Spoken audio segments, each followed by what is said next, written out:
Hola! I am John Serba, MLive.com film critic. Minions is fresh in theaters this weekend, which inspired me to come up with a list of the best 3D movies of the modern era, since its narrative predecessors, the Despicable Me films, are among them. There are a chosen few that were actually worth shelling out the extra money to see extra-dimensionally at the theater. So, setting aside how I watched Creature from the Black Lagoon in black and white on TV with cardboard glasses I got at 7-Eleven when I was just a kid, here are my top 5 3D movies. Number 5, A Christmas Carol. Okay, so Robert Zemeckis' 2010 take on the classic tale isn't exactly the definitive version of the story, but its 3D was so good, especially on IMAX. I went back to see it a second time. Lots of swooping tracking shots in this animated film, and its immersive qualities made the ghost scenes that much more creepy. Number 4 is Despicable Me, like I mentioned before. There's some good roller coaster scenes, some of that kind of typical stuff.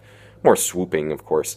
But the best stuff's at the end credits when the minions goof around and toy with the 3D effects. To our amusement, they know they're in a 3D movie. That's what's great about it. Number 3, How to Train Your Dragon. This is the best example of swooping in any movie you'll ever likely see, what with all the flying dragons. And, you know, it's that first-person effect. Both the films and the series feature exceptional 3D stuff. And speaking as someone who's afraid of heights, they're far more realistic and convincing than any cartoon usually needs to be. Number 2, Avatar, of course. James Cameron is a technical wizard behind the camera. He spared no expense, took risks, and it paid off just like it did with Titanic a few years before that. This is as visually immersive as any movie I've ever seen. And yes, it had its fair share of swooping in it. Number 1, Hugo.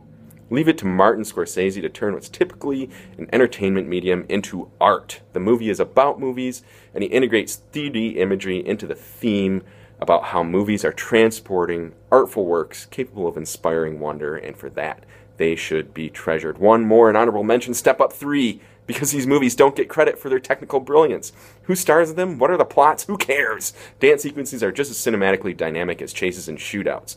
When the series ventured into 3D, we saw hip-hop dancers engaging our senses like we've never seen them before. Thanks for watching.